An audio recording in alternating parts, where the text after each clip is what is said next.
You're listening to Breaking Biz Dev with John Tyerman and Mark Wainwright. Conversations that break down, beat up, and redefine business development for the professional services firms of tomorrow. And now for your hosts, John and Mark. Hi, gang. Welcome to another episode of Breaking Biz Dev. I'm John Tyerman. I'm Mark Wainwright. John, I don't want this episode to be too much of a downer, but we do have some initial bad news to share. You're going to suck at events and conferences if you follow this advice, right? And we've got 10 ways to do it. Yep. All right. Well, let's get into it, right? So Mark, what we're going to do is we're going to ping pong back and forth. You've got 5 ways to suck at conferences and events. I've got 5 ways you can suck at conferences and events. Why don't you lead us off, and then we'll do rapid fire through different ways you can suck, and then we'll talk about a structure that you can put into practice that can make the most out of events and conferences. Both of us came up with many more than this because there's a whole lot of ways to suck at this whole thing. But I'll lead off, right? And these are in no order of suck, right? They're just like they're all bad. All right. So first on my list, John, first way is to just show up, right? You do no planning, no preparation, whatever else, and you just think, boy, my charisma and my personality are going to carry the day. I'm just going to show up. That's very similar to the first one on my list, which is never, ever research the audience who's going to be at the event. Right? Yep. You don't want to know anything about them because you want to be surprised, right? Right. Surprise is good in business. People love surprises in business. Okay. Second one on my list. Have your company write a big check for a sponsorship and then just send a couple of random people to quote network. Fantastic way to blow it. It just because you're spending money on an event or conference doesn't mean that you're going to get any ROI out of it, right? But John, the logo's up on the wall over there. I mean, you're getting lots of awareness. Yeah, great. Well, the number 2 on my list is just whatever you do, don't build up any anticipation with your network at all. Don't mention that you're going to the event. Yeah. It should be a secret. Yeah. Good. Number 3 for me, don't set any goals, right? You're just gonna go. Your expectations should be completely zero, and maybe you have a pleasant lunch with somebody. And you think, oh, that's a total win, right? Right. No goals. No goals whatsoever. No goals. So then you can just be pleasantly surprised with everything that happens. Exactly. And if bad things happen, it's like, well, I didn't plan that, so it's fine. Don't look up social posts from people who post at the event. Don't engage with them at all because you just don't want to do that. Yeah, that would be bad. Actually, no. kind of getting some real time information about people's impression of the starting conversations. Right. I mean, who wants to do that? Exactly. Starting conversations on social media and staying in touch with the pulse of the event. Yeah, don't do that. Yeah. All right, fourth on John. This is getting ugly. All right, fourth on my list is never ever attempt to speak or present at a conference. Right? Yeah, you don't want to do that. Too much attention on yourself. Yeah. Just think of all the attention that the people on the stage are getting. You're going to be just fine sitting in the back of the room, in that chair you managed to get yourself into. So just stay put. Also, you don't want to have your marketing team back at the office. You don't want them to support you in any way. You don't want them to leverage digital marketing for air cover. You don't want them to feed you information at all. You need to do this on your own. Yeah, why would you leverage that very valuable resource that you have at your organization to help promote, your participation in the event? What? Why? All right, John. So the number 5 in my painful list of my 5 ways to suck at events is to do absolutely zero pre-event outreach or post-event follow-up. And if you really want to suck at events and conferences, don't record any audio, don't take any photos, don't do any videos, don't create any content from the event. So if you want to suck at events and conferences, follow those 10 points of advice. Right. And if you want to keep sucking, just stop right now. Right. Just press stop on the podcast and just take all that valuable insight that we just shared with you and just use that. Yep. But if you want to actually improve and leverage the power of events and conferences and other types of kind of important marketing activities, maybe you should listen to what comes next. Drum roll, please. All right, so I've got a there's kind of a 4-part sort of approach to events and conferences, and like I said, I've used it in the past. I recommend that others use it. Again, this is this is ideally suited for people who are often a little bit uncomfortable in these situations. And the more preparation and planning and organization that they can bring to events and conferences, the better, right? Because inevitably, these big events are, there's a lot of people, there's a lot of moving pieces. They can be a little confusing. You kind of assume that you're going to make all these great connections with people, and 3 days after the conference, you're like, what just happened? How did I not run into any of them? It's just, you're expecting all of this sort of this wonderful serendipity to happen at the event, and it never does. Right. So this hopefully is a better way to work your way through an event and a conference and to not suck. Right. That's exactly right. Well, we've said it before on this podcast, serendipity is rarely a good growth strategy. Terrible, right? It's pleasant when it happens, John, but it's just not a great, way to sort of plan for growth and success. So, exactly. All right. Well, speaking of planning, yeah, let's get into it. Good. Part 1, pre-event planning, right? I'm a big fan of this, and the reason I am is because planning brings that comfort and confidence to people that they wouldn't otherwise have, right? It just helps you get your stuff straight and get your marching orders figured out, and especially for conferences or events that are kind of multi-day things, you have to do a lot of planning. So you have to kind of get your day sort of figured out, right? So first and foremost, you need to set some goals, right? And yes, I think every single time you're coming into an event or a conference, you need to set some goals. This podcast, John, our main subject matter is focused on sort of generating new business, sales, marketing. So we're focused on events that apply to that type of an event. There's a lot of events out there that people go to for sort of education and professional development and things. Sure, that's great, right? But we're focused on events where people are going to go connect with others, have conversations, have interactions, right? And actually kind of, get some stuff done.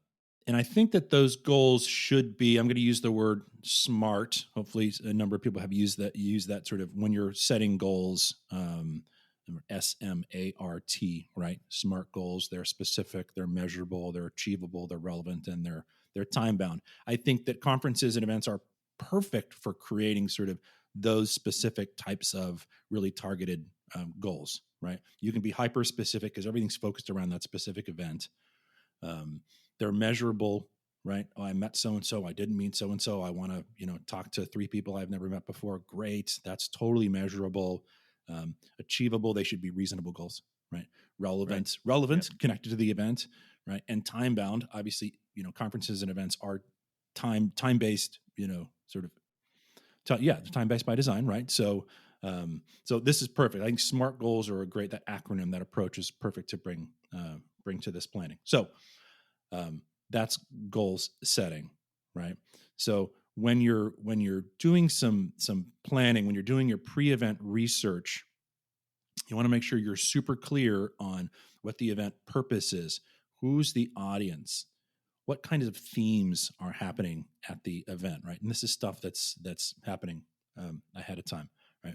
And way ahead of time, you want to see if there's opportunities for your organization to kind of bring your expertise and present, either, in a panel session or, you're just up on the stage, walking through something, or whatever, some concurrent session, whatever it is, whatever opportunity that you have to get yourself up on the stage. And I use the term sort of be the sage on the stage, right? So I like that. Any opportunity you can find at a conference or an event to be the sage on the stage will increase the return on that event, tenfold or 100-fold, or whatever it is, right? It's just, that is such an important element that a lot of people just sort of gloss over.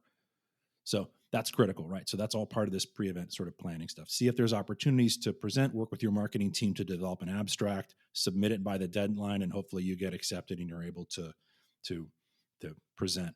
Now, the other part of a lot of this preparation has to do with identifying potential attendees, maybe people that and then maybe, of course, people that you don't know.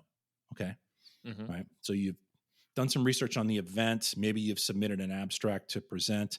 And then when it comes down to actually who you're going to be connecting with there, identify some people that that might be there. And sometimes you can access sort of the attendee list, on the event webpage. You can look at that. If there's other people that that you're not sure if they're going to be there, right? Okay, so keep them on your list. You might be able to connect with them. And then there's others that you would potentially want to meet, right? So, and you can put goals around all of those things. And if you're a doer, seller, this is where you can really lean on your marketing team to help support. You don't have to do all this research by yourself. Right. This is something that your marketing support team can absolutely take on. They can go and they can research the types of individuals that have expressed interest in going, the types of individuals that have registered for the event.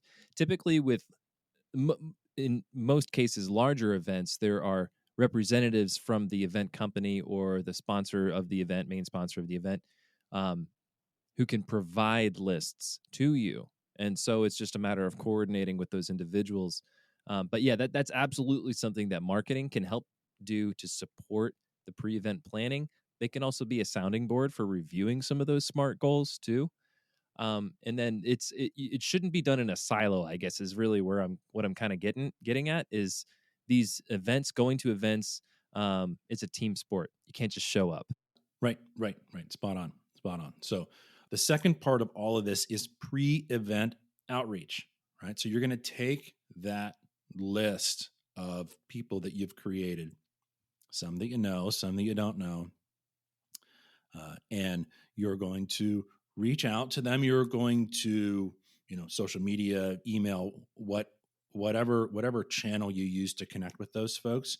You're going to prime the pump, right? You're going to let them know that you're going to be there, that you're interested in these specific sort of sessions or this specific theme, this subject matter.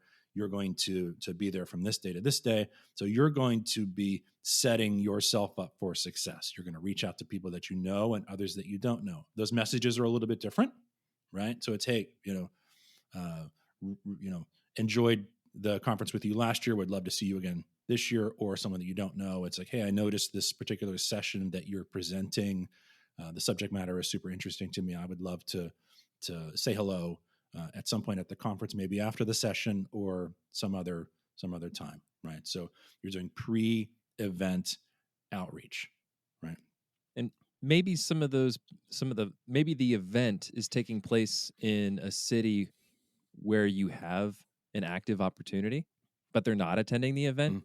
You could say, hey, I'll be in town from this date to this date. Let's catch up. Let's go get lunch. Sure. Or something like that. Or, there's a particular session at this event that I have found that, would totally apply to you and your business. You may want to consider, kind of swinging past the event. And then there should be a timeline set against all of this. And I think at the end, John, we'll kind of run through sort of a recommended timeline for this pre-event outreach and then outreach, sure, follow-up stuff afterwards. So we'll talk about that at the end. But you should have your list. You should have your content that you're going to use in your pre-event sort of outreach. And you should set this all against a timeline, right? So that's part two. You're going to complete that outreach. Again, people you know, people you don't know, maybe talking about specific content themes, that's going to be presented at the conference, that sort of thing. So you're gonna do that outreach, and that's all leading up to creating some good energy and momentum when everybody shows up at the event. They know you're going to be there. You've arranged to see them at a particular time. You're going to be attending a particular session that's of particular interest. You've highlighted that for someone, and they said, "Oh, right, that is a cool one." So you're not just helping yourself; you're helping everybody else that maybe you're going to connect with there, with a little guidance and preparation. So super helpful. Now, when you are setting up all of these potential connections at the event, here's the secret, right? Here's the top secret approach, John. The buddy system.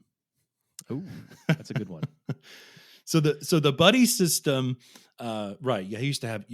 In order to go swimming at summer camp, you had to have a buddy, right? And you stayed with your buddy. That's safety first, sure, right? So you had your swim buddy. So take the exact same approach and mentality and same mindset to a conference, right? You're going to say, look, I am a person that typically, is not comfortable with these large networking sessions or, walking into a room by myself to go to this particular session or, whatever. It's conferences are just a lot of times kind of confusing.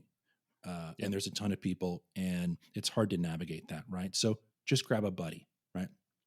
And when I say buddy, it can be any other individual. It could be someone that you work with, but I think the best way to use the buddy system is when you're doing your planning, be very specific and say, oh, okay, so I'm going to reach out to this particular person. I'm going to send them an email. We're going to talk. I'm interested in going to the second session on the Tuesday. It's this subject matter. I would love to attend that session with you, right? We're going to meet at 9:30 a.m. at this particular location. We're going to walk into the large session room together.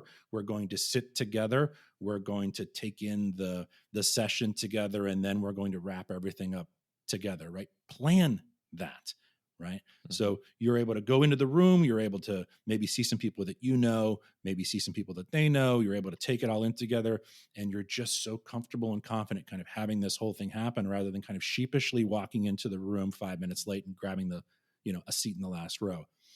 This buddy system can happen in all different types of sessions. If you have the big networking sessions, you can say, okay, great. So I'm going to grab a buddy and we're going to go to the big confusing networking session, where everybody's standing around talking to everybody in their own little groups and little circles. And so I'm going to grab a buddy and we're going to go to the networking session and we're going to set some goals for each other, right?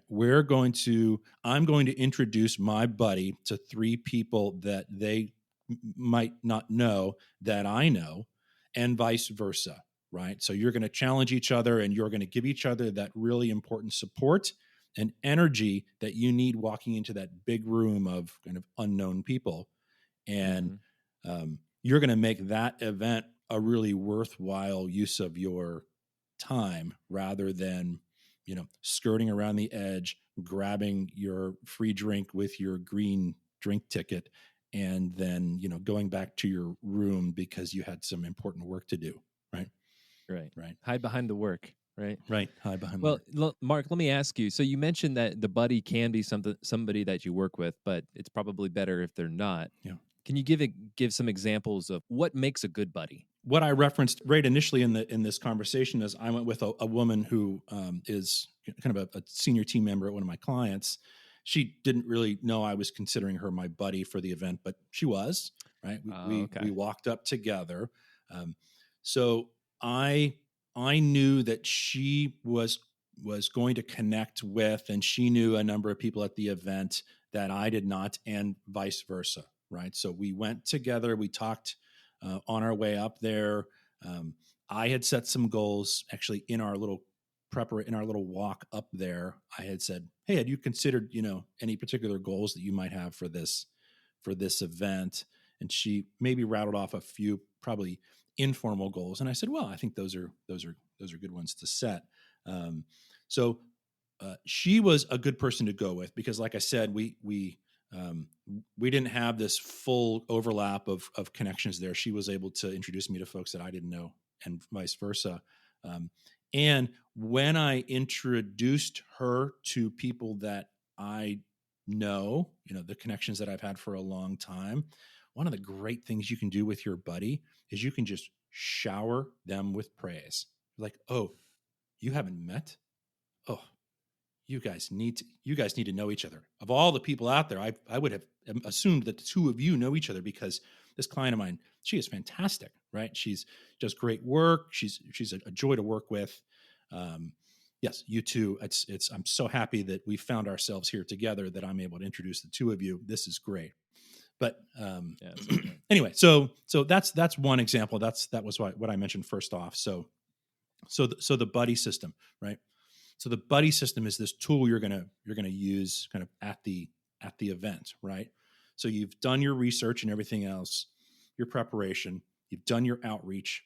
Hopefully, when you've done your outreach, you've set up your buddies, and a buddy can be a full day companion, or a buddy can just be someone to join you for lunch or one particular session, or that huge networking event, whatever it is, right?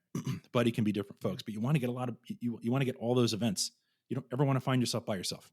When you're at the event, I just want to quickly touch on how marketing can help support boots on the ground. So I like to think about this as like if you're watching football, right? And there's a call on the field and the refs they don't know what to do. So they call in to New York and they watch the film, right? And then they dial back and they help the refs facilitate the game. Right. So your marketing team can operate in a similar fashion. And there's a couple of different things that your marketing team can do to help support you, the person who is at the event, boots on the ground. One of those things is on LinkedIn and Google, you can target advertisements to a specific geographic location. You can target by zip code. So if you know when the event's happening and you know the zip code of where the event is taking place, then you can target your advertisements at that location at that specific point in time, so that in between speaking sessions, when people go back to their hotel rooms, they log on to their computer, they go on Google, they go on LinkedIn, and they see your advertisement. So this is hyper targeted because the people that are at the event, if you're attending an event that your prospective clients are also attending, your ads will be served to a relevant audience. So that's one way. Yeah, I love it. Another way is simply your marketing team monitoring social media for posts about the event. A lot of times people go to these events, they'll post a selfie onto LinkedIn, or they'll post about a specific speaking engagement, a topic. Well, if you can curate those posts and you can send them a list to the people that are at the event, that the boots on the ground, they're able to more easily engage with those posts in real time, maybe spark some conversations, maybe say, hey, I'm at the event too, let's meet up in person. So those are two examples of how marketing can help support business development professionals at conferences or events. Agreed. Good. So at the event, once we've got our buddies kind of planned, we show up at the event, it's super important to execute on that plan, right? You've got some goals set for yourself. You've got a schedule, hopefully with a bunch of buddies kind of woven in there. So track your progress through this whole thing. A lot of times I'll have a piece of paper in my pocket that just has, the little goals that I have set for myself and the individuals that I want to connect with, the people I want to meet. I'll just have that right in my pocket. I'm not checking my phone the whole time. I just have this little scrap there that says, okay, Mark, here's your handful of goals and the people you want to connect with at the event. That's how I approach this, right? Just get your little check marks. Just check them off as you go, right? So you're achieving something here. So staying organized at the event is really important. Keeping track of what's happening, staying connected, with the people, with your buddies that you're going to go see these events with, making sure you're on time, kind of, just executing all that kind of, in an organized way, is the best way to kind of keep yourself on track for these conferences. Now, one additional thing I'll say about conferences is that you have to, keep your expectations generally in check. I think some people will think, oh, this is going to be great. I'm going to go to a conference and I'm going to come home with a contract. That is never going to happen, right? I think what is totally realistic is just, asking people if they, hey, it's so wonderful to connect with you at this event. Do you want to schedule some time in the coming weeks to get together where we can really kind of, dig into this particular thing we've been talking about, or to talk further, or just kind of continue the conversation, right? Is that okay? Right. And what I just said right there is that what you're trying to do is you're just trying to get that next conversation outside of the conference where everybody can kind of focus down and really be present in the conversations, because the conferences, there's 1,000 things going on. There's people going in every direction. So it's really hard to set these big expectations, these big goals there. Right. All right. The last step in this whole sort of four part thing is, people believe this is the most important one, is the follow-up, right? You want to maintain the momentum and the energy from the conference. You want to reconnect with people promptly, probably a little bit sooner than you think. You're like, oh yeah, I'll send them a note in a couple of weeks. No, do it quickly. Within a few days of attending the conference together, you want to keep that thread of connection and conversation going. So you want to connect with them right away.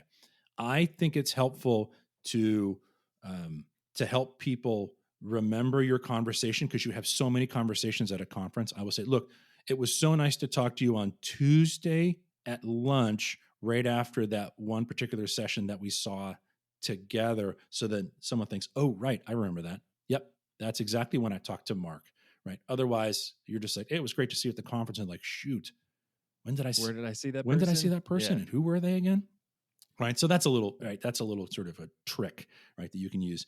Try to use in your follow-up communications, use anchors so that people can connect you to events, times, whatever else, right? That's important. And it's important to have specific objectives in your follow-up. Hey, we said at the conference that it was going, that you would enjoy having, lunch. Let's schedule something on, how are you doing next Friday, right? That sort of thing. Your post-event follow-up should leverage, in partnership with your marketing team, multiple channels, right? Just don't send one email as a follow-up and think you're one and done, right? Connect with people on LinkedIn. Use other types of channels to stay connected with folks. It's hard to know exactly how individuals like to communicate. Some like to communicate certain ways than other ways. Some people like to text. Some people, it's email, whatever, So different people use different channels. You should try to use as many as possible in order to kind of create and then maintain some connection with them. So follow-up is really, really key in all of this. And John, I know that marketing plays a huge role in post-event follow-up. Yeah. After an event is really when I think a good way to think about this from a marketing perspective is, how can you maximize the marketing impact of an event after it happens? So I'll give you an example. I worked with a fractional human resources consulting firm, and they put on an event in early 2023 in Atlanta. And they were looking at their different options, and they saw that they could spend $10,000 to sponsor an event in Atlanta, and that was just to get their get their logo up, get a booth, and the whole 9 yards. And what they opted to do is, instead of going that route, they took about the same amount of money, less actually, and they teamed up with a real estate agent who had a commercial office space available, and they hosted an event in that commercial office space. And what they did was they invited business owners to come and share kind of their working theories of business. What's like a little piece of wisdom. And then they passed the mic around and they recorded that event. And then they had that event. They generated some business opportunities. They had a recording of the event that afterwards, what we did is we took that and we turned that into a standalone podcast episode. And made it available on their website for download. And then we chopped it up and used that for social media. So one event turned into a podcast episode. It turned into fuel for a social media calendar. And then it generated business opportunities. And that probably wouldn't have been the case if they went the route of spending $10,000 on a sponsorship in a booth. And just showed up. Exactly. Right. Good. Great example. All right. So this last little bit, John, let's just run through, and I've got a sample 28-day sequence that, might be useful for some of the listeners here. So cool.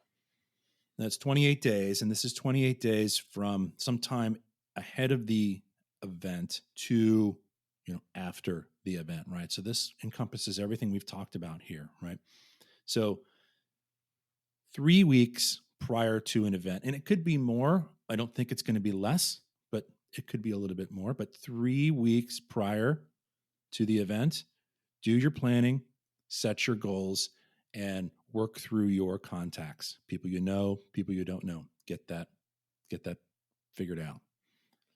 2 weeks prior to the event, do some initial outreach and find some buddies, right? Find some people that are going to want to attend the evening networking session with you. Find someone who shares some specific interest in a session that's offered Tuesday morning, right? Get those people lined up and get the specifics figured out. What time you're meeting, where you're meeting, because conferences are big and they're confusing, right? 2 weeks prior, get that figured out, right? 3 days prior to the event, there's a quick event reminder, right? So the people that you're going to connect with, send them a quick note. Hey, I'm really excited to be there. We're going to be meeting here, here, and here. Get that figured out. For people that, you haven't met yet, it's like, hey, just one last note, would love to connect, like I said, you're speaking at this one session that I find super interesting, would love to, just, say hello, because that's what these events are about, right? We're going to connect with some folks.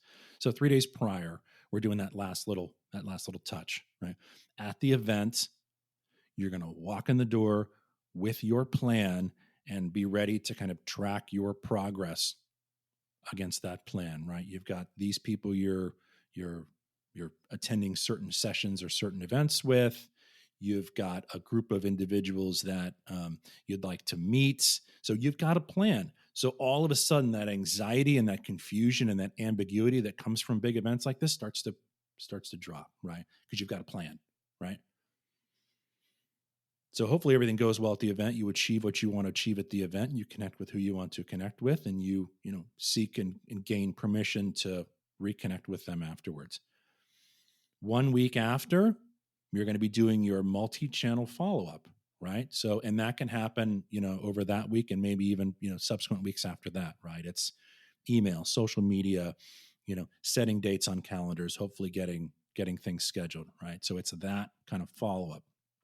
And like I said, it could be longer than these 28 days because sometimes follow-up is going to take a little more time afterwards, but it's time-bound, it's specific, it's measurable. These are all reasonable goals, so yeah, absolutely. So this is a great sort of 4 week, maybe 6 week sort of approach that you can take to getting yourself organized and making the most of events and conferences. Well, John, this is hopefully helpful for folks listening. I have found this to be helpful when I've attended events and conferences, and I hope others do as well. So until next time, John. Until next time. Thanks for listening to Breaking Biz Dev. Subscribe on Spotify and Apple Podcasts, or listen to the show at breakingbizdev.com. This episode was produced by Red Cedar Marketing. If you think a business podcast is right for your company, visit redcedarmarketing.com to learn more.